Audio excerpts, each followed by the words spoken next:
Thus the Trojans in the city, scared like fawns, wiped the sweat from off them and drank to quench their thirst, leaning against the goodly battlements, while the Achaeans, with their shields laid upon their shoulders, drew close up to the walls. But stern fate bade Hector stay where he was before Ilias and the Scaean gates. Then Phoebus Apollo spoke to the son of Peleus, saying, "Why, son of Peleus, do you, who are but man, give chase to me, who am immortal? Have you not yet found out that it is a god whom you pursue so furiously? You did not harass the Trojans whom you had routed, and now they are within their walls, while you have been decoyed hither away from them. Me you cannot kill, for death can take no hold upon me." Achilles was greatly angered and said, "You have balked me, far darter, most malicious of all gods, and have drawn me away from the wall, where many another man would have bitten the dust ere he got within Ilias.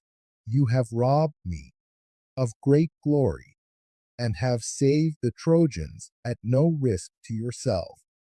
For you have nothing to fear, but I would indeed have my revenge, if it were in my power to do so." On this, with fell intent, he made towards the city, and as the winning horse in a chariot race strains every nerve when he is flying over the plain, even so fast and furiously did the limbs of Achilles bear him onwards. King Priam was first to note him as he scoured the plain, all radiant as the star which men call Orion's hound, and whose beams blaze forth in time of harvest more brilliantly than those of any other that shines by night.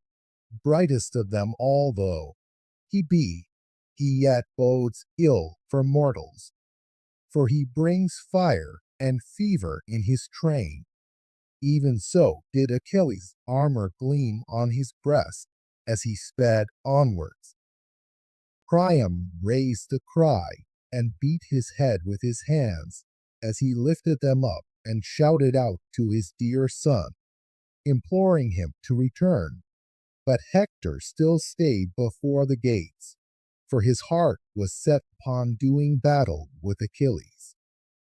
The old man reached out his arms towards him and bade him for pity's sake come within the walls. "Hector," he cried, "my son, stay not to face this man alone and unsupported, or you will meet death at the hands of the son of Peleus, for he is mightier than you. Monster that he is, would indeed that the gods loved him no better than I do, for so dogs and vultures would soon devour him as he lay stretched on earth, and a load of grief would be lifted from my heart, for many, brave son, has he reft from me, either by killing them or selling them away in the islands that are beyond the sea. Even now I miss 2 sons from among the Trojans who have thronged within the city, Lycaon and Polydorus, whom Lauthoperes among women bore me. Should they be still alive and in the hands of the Achaeans, we will ransom them with gold and bronze, of which we have store, for the old man also endowed his daughter richly. But if they are already dead, and in the house of Hades, sorrow will it be to us too, who were their parents, albeit the grief of others will be more short-lived, unless you too perish at the hands of Achilles. Come then, my son, within the city, to be the guardian of Trojan men and Trojan women, or you will both lose your own life and afford a mighty triumph to the son of Peleus.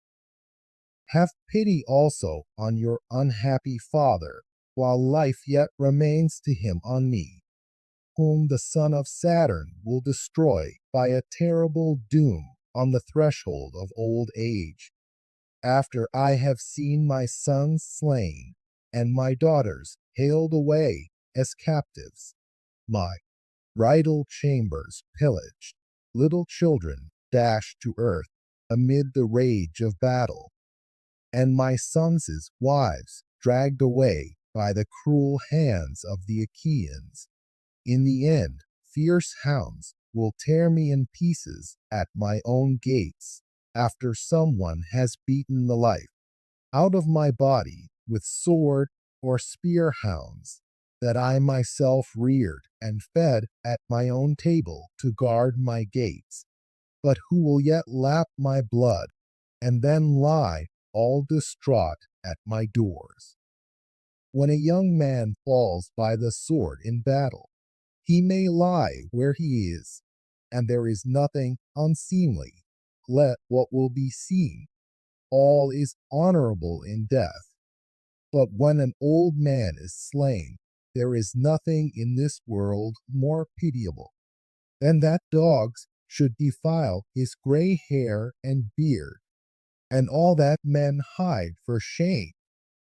The old man tore his gray hair as he spoke, but he moved not the heart of Hector. His mother hard by wept, and moaned aloud as she bared her bosom, and pointed to the breast which had suckled him. Hector, she cried, weeping bitterly the while, Hector, my son, spurn not this breast, but have pity upon me too.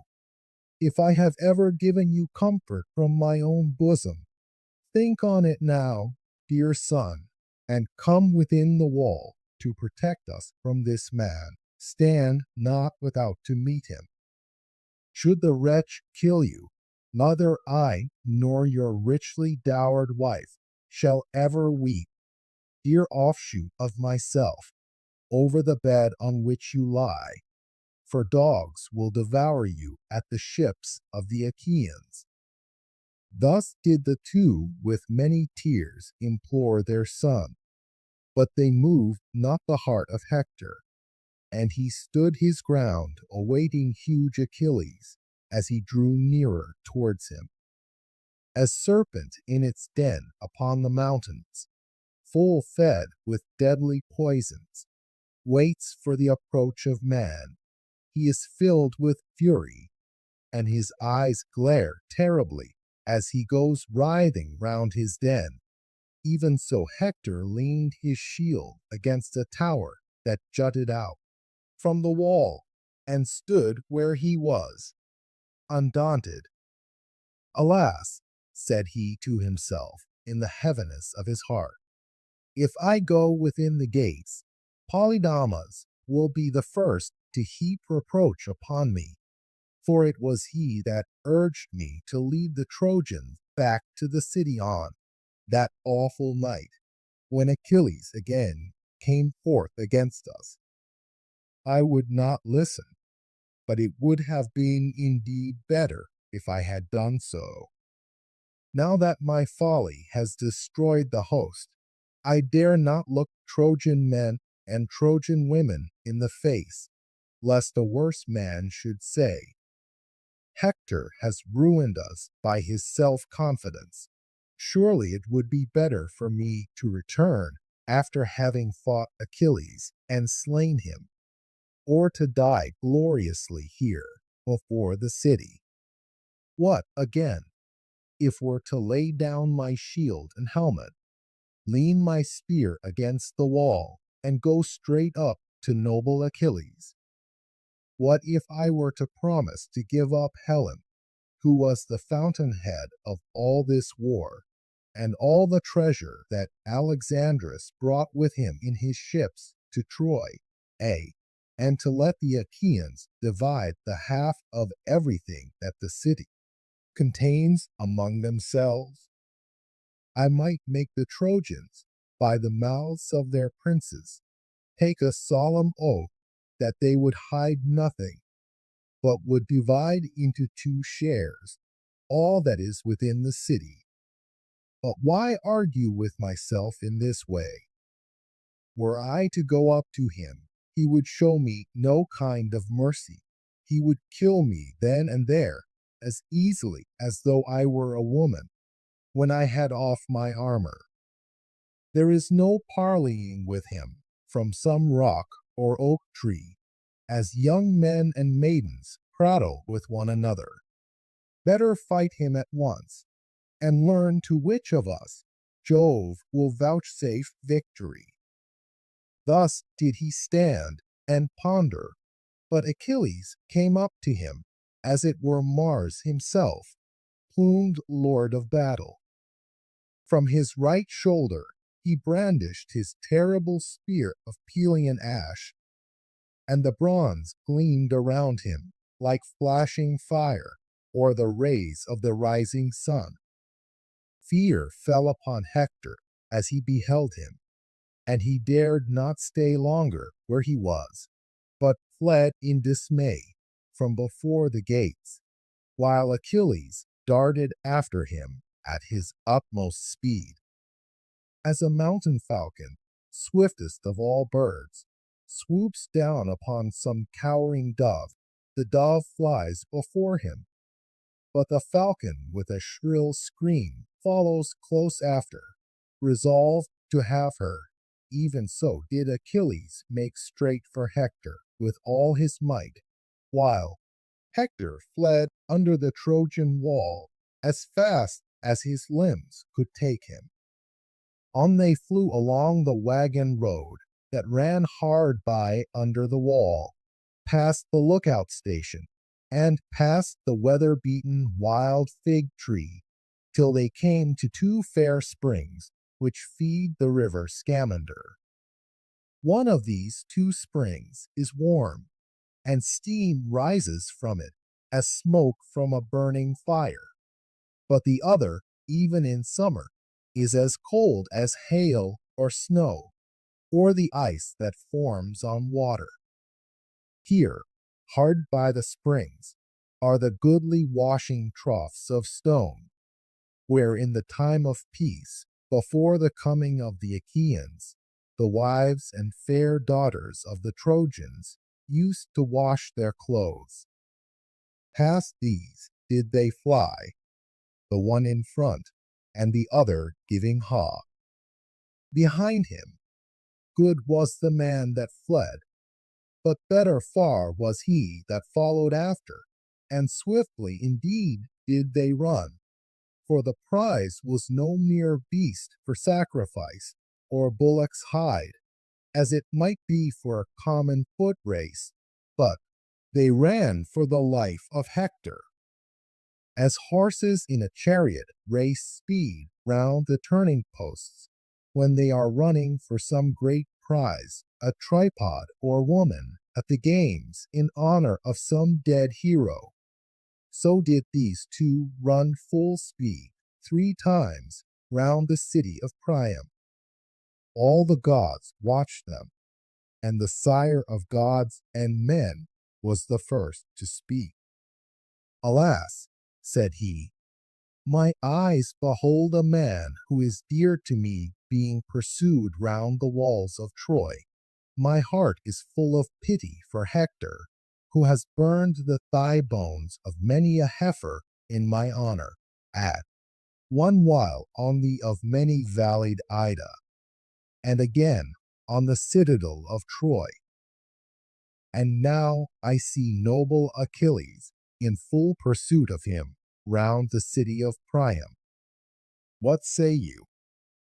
Consider among yourselves, and decide whether we shall now save him, or let him fall, valiant though he be, before Achilles, son of Peleus.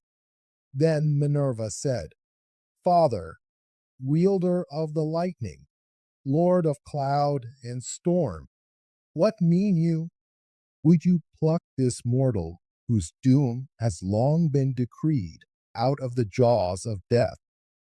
Do as you will, but we others shall not be of a mind with you. And Jove answered, My child, Trito born, take heart.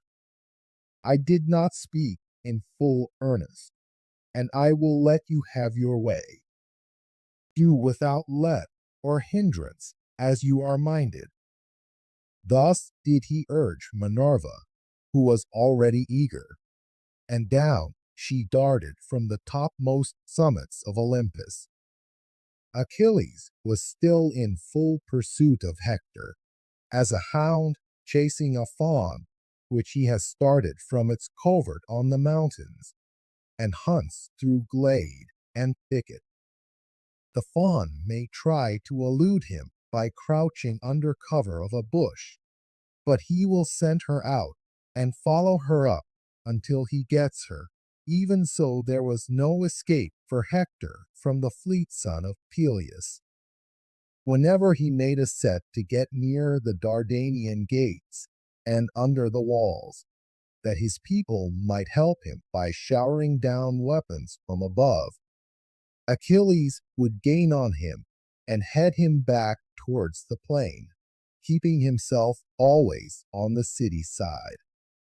As a man in a dream who fails to lay hands upon another whom he is pursuing, the one cannot escape nor the other overtake, even so neither could Achilles come up with Hector, nor Hector break away from Achilles.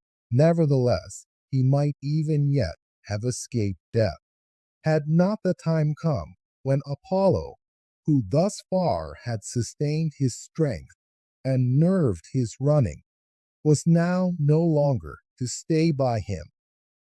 Achilles made signs to the Achaean host, and shook his head to show that no man was to aim a dart at Hector, lest another might win the glory of having hit him, and he might himself come in second.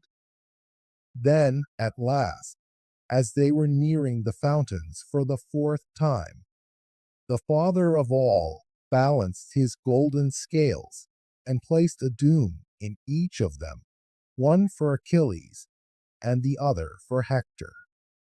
As he held the scales by the middle, the doom of Hector fell down deep into the house of Hades, and then Phoebus Apollo left him. Thereon Minerva went close up to the son of Peleus and said, Noble Achilles, favored of heaven, we too shall surely take back to the ships a triumph for the Achaeans by slaying Hector for all his lust of battle. Do what Apollo may as he lies groveling before his father, aegis bearing Jove. Hector cannot escape us longer. Stay here and take breath, while I go up to him and persuade him to make a stand and fight you. Thus spoke Minerva. Achilles obeyed her gladly, and stood still, leaning on his bronze-pointed ashen spear, while Minerva left him and went after Hector in the form and with the voice of Deiphobus. She came close up to him and said, Dear brother, I see you are hard pressed by Achilles, who is chasing you at full speed round the city of Priam. Let us await his onset and stand on our defense. And Hector answered, Deiphobus, you have always been dearest to me of all my brothers, children of Hecuba and Priam. But henceforth I shall rate you yet more highly, inasmuch as you have ventured outside the wall for my sake, when all the others remain inside. Then Minerva said, Dear brother, my father and mother went down on their knees and implored me, as did all my comrades, to remain inside. So great a fear has fallen upon them all, but I was in an agony of grief when I beheld you. Now, therefore, Let us two make a stand and fight, and let there be no keeping our spears in reserve, that we may learn whether Achilles shall kill us and bear off our spoils to the ships, or whether he shall fall before you. Thus did Minerva inveigle him by her cunning. And when the two were now close to one another, great Hector was first to speak. I will no longer fly you, son of Peleus, said he, as I have been doing hitherto. 3 times have I fled round the mighty city of Priam, without daring to withstand you. But now, let me either slay or be slain, for I am in the mind to face you. Let us, then, give pledges to one another by our gods, who are the fittest witnesses and guardians of all covenants. Let it be agreed between us that if Jove vouchsafes me the longer stay, and I take your life, I am not to treat your dead body in any unseemly fashion. But when I have stripped you of your armor, I am to give up your body to the Achaeans. And do you likewise? Achilles glared at him and answered, Fool, prate not to me about covenants. There can be no covenants between men and lions. Wolves and lambs can never be of one mind, but hate each other out and through. Therefore, there can be no understanding between you and me, nor may there be any covenants between us, till one or other shall fall and glut grim Mars with his life's blood. Put forth all your strength. You have need now to prove yourself indeed a bold soldier and man of war. You have no more chance, and Pallas Minerva will forthwith vanquish you by my spear. You shall now pay me in full for the grief you have caused me on account of my comrades whom you have killed in battle. He poised his spear as he spoke and hurled it. Hector saw it coming and avoided it. He watched it and crouched down so that it flew over his head and stuck in the ground beyond. Minerva then snatched it up and gave it back to Achilles without Hector seeing her. Hector thereon said to the son of Peleus, You have missed your aim, Achilles, peer of the gods, and Jove has not yet revealed to you the hour of my doom, though you made sure that he had done so. You were a false-tongued liar when you deemed that I should forget my valor and quail before you. You shall not drive spear into the back of a runaway. Drive it, should heaven so grant you power. Drive it into me as I make straight towards you. And now for your own part, avoid my spear, if you can, would that you might receive the whole of it into your body. If you were once dead, the Trojans would find the war an easier matter, for it is you who have harmed them most. He poised his spear as he spoke and hurled it. His aim was true, for he hit the middle of Achilles' shield, but the spear rebounded from it and did not pierce it. Hector was angry when he saw that the weapon had sped from his hand in vain, and stood there in dismay, for he had no second spear. With a loud cry he called Deiphobus and asked him for one, but there was no man. Then he saw the truth and said to himself, Alas, the gods have lured me on to my destruction. I deemed that the hero Deiphobus was by my side, but he is within the wall, and Minerva has inveigled me. Death is now indeed exceedingly near at hand, and there is no way out of it for so Jove and his son Apollo the far darter. have willed it, though heretofore they have been ever ready to protect me. My doom has come upon me. Let me not then die ingloriously and without a struggle, but let me first do some great thing that shall be told among men hereafter. As he spoke, he drew the keen blade that hung so great and strong by his side, and gathering himself together, he sprang on Achilles like a soaring eagle which swoops down from the clouds on to some lamb or timid hare. Even so did Hector brandish his sword and spring upon Achilles. Achilles, mad with rage, darted towards him with his wondrous shield before his breast and his gleaming helmet made with 4 layers of metal, nodding fiercely forward. The thick tresses of gold with which Vulcan had crested the helmet floated round it, and as the evening star that shines brighter than all others through the stillness of night, even such was the gleam of the spear which Achilles poised in his right hand, fraught with the death of noble Hector.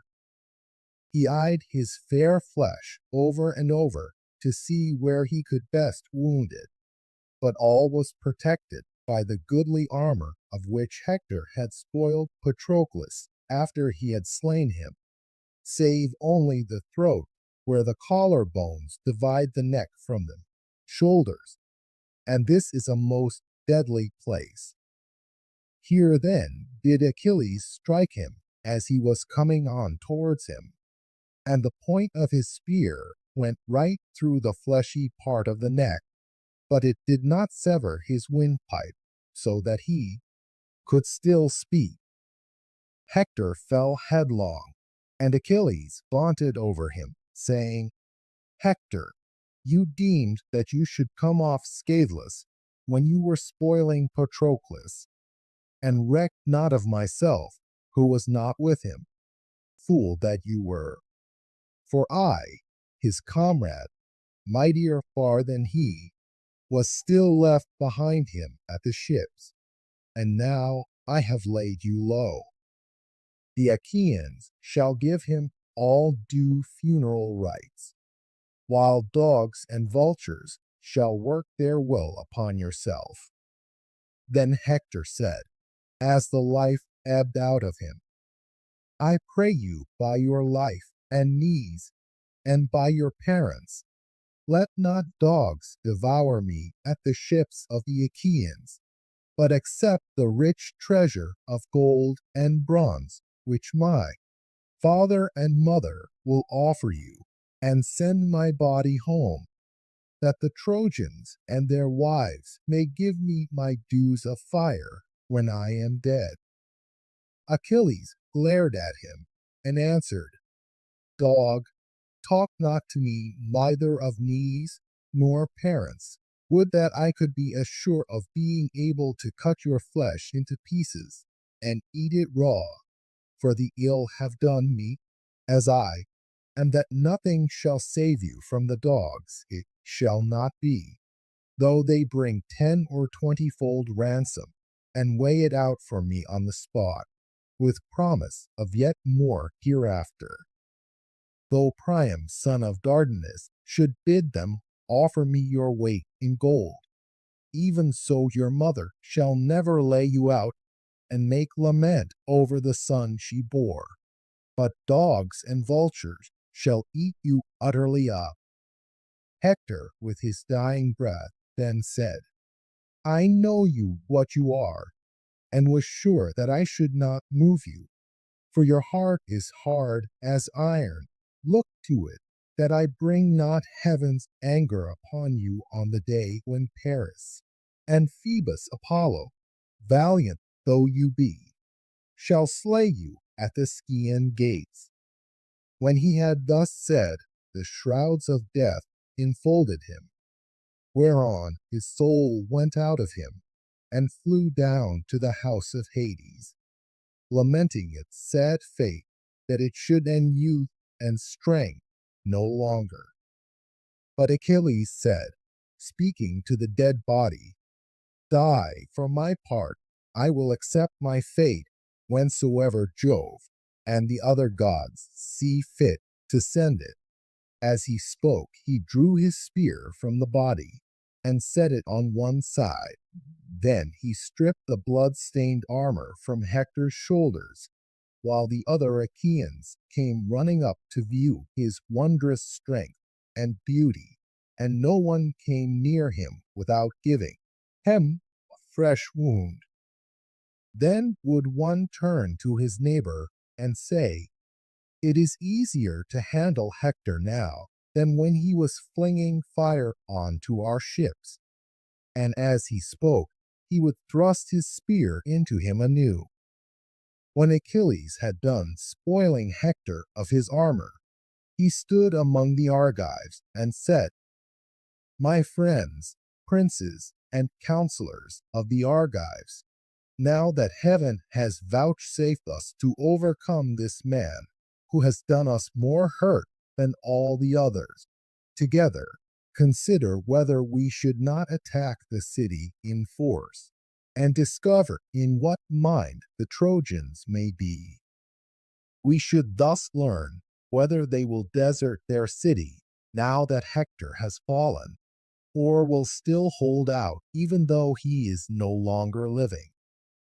But why argue with myself in this way, while Patroclus is still lying at the ships unburied and unmourned, he whom I can never forget so long as I am alive, and my strength fails not? Though men forget their dead when once they are within the house of Hades, yet not even there will I forget the comrade whom I have lost.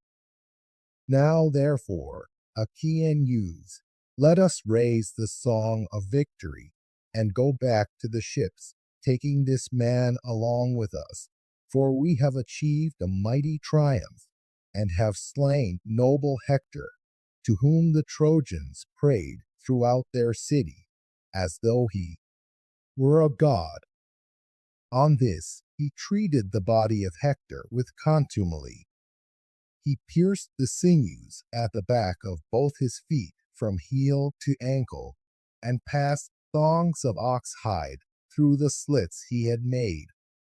Thus he made the body fast to his chariot, letting the head trail upon the ground.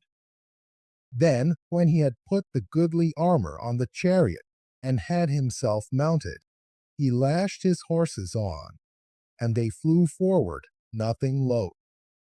The dust rose from Hector as he was being dragged along.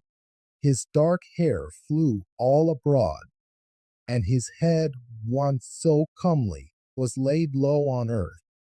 For Jove had now delivered him into the hands of his foes, to do him outrage in his own land. Thus was the head of Hector being dishonored in the dust. His mother tore her hair and flung her veil from her with a loud cry as she looked upon her son. His father made piteous moan, and throughout the city the people fell to weeping and wailing. It was as though the whole of frowning Iliad was being smirched with fire. Hardly could the people hold Priam back in his hot haste to rush without the gates of the city. He groveled in the mire and besought them, calling each one of them by his name. "Let be, my friends," he cried, "and for all your sorrow, suffer me to go single-handed to the ships of the Achaeans. Let me beseech this cruel and terrible man, if maybe he will respect the feeling of his fellow men and have compassion on my old age. His own father is even such another as myself, Peleus, who bred him and reared him to be the bane of us Trojans, and of myself more than of all others. Many a son of mine has he slain in the flower of his youth, and yet, grieve for these as I may, I do so for 1 hectare more than for them all, and the bitterness of my sorrow will bring me down to the house of Hades. Would that he had died in my arms, for so both his ill-starred mother who bore him and myself should have had the comfort of weeping and mourning over him. Thus did he speak with many tears, and all the people of the city joined in his lament. Hecuba then raised the cry of wailing among the Trojans. "Alas, my son," she cried, "what have I left to live for now that you are no more? Night and day did I glory in you throughout the city, for you were a tower of strength to all in Troy, and both men and women alike hailed you as a god. So long as you lived, you were their pride, but now death and destruction have fallen upon you." Hector's wife had as yet heard nothing, for no one had come to tell her that her husband had remained without the gates. She was at her loom in an inner part of the house, weaving a double purple web and embroidering it with many flowers. She told her maids to set a large tripod on the fire, so as to have a warm bath ready for Hector when he came out of battle. Poor woman, she knew not that he was now beyond the reach of baths, and that Minerva had laid him low by the hands of Achilles. She heard the cry coming as from the wall, and trembled in every limb. The shuttle fell from her hands, and again she spoke to her waiting women. "Two of you," she said, "come with me, that I may learn what it is that has befallen. I heard the voice of my husband's honored mother. My own heart beats as though it would come into my mouth, and my limbs refuse to carry me. Some great misfortune for Priam's children must be at hand. May I never live to hear it, but I greatly fear that Achilles has cut off the retreat of brave Hector, and has chased him on to the plain where he was single-handed. I fear he may have put an end to the reckless daring which possessed my husband, who would never remain with the body of his men, but would dash on far in front, foremost of them all in valor." Her heart beat fast, and as she spoke, she flew from the houses like a maniac, with her waiting women following after. When she reached the battlements and the crowd of people, she stood looking out upon the wall, and saw Hector being borne away in front of the city, the horses dragging him without heed or care over the ground towards the ships of the Achaeans. Her eyes were then shrouded, as with the darkness of night, and she fell fainting backwards. She tore the tiring from her head, and flung it from her, the frontlet and net with its plaited band, and the veil which golden Venus had given her on the day when Hector took her with him from the house of Aetion, after having given countless gifts of wooing for her sake. Her husband's sisters and the wives of his brothers crowded round her and supported her, for she was fain to die in her distraction.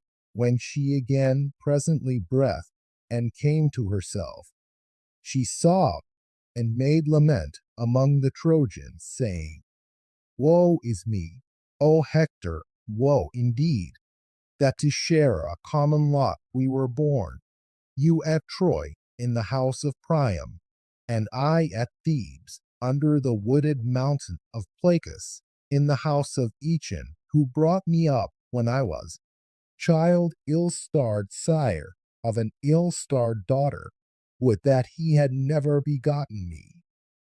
You are now going into the houses of Hades, under the secret places of the earth, and you leave me a sorrowing widow in your houses. The child, of whom you and I are the unhappy parents, is as yet a mere infant. Now that you are gone, O Hector, you can do nothing for him, nor he for you. Even though he escaped the horrors of this woeful war with the Achaeans, yet shall his life henceforth be one of labor and sorrow, for others will seize his lands. The day that robs a child of his parents severs him from his own kind.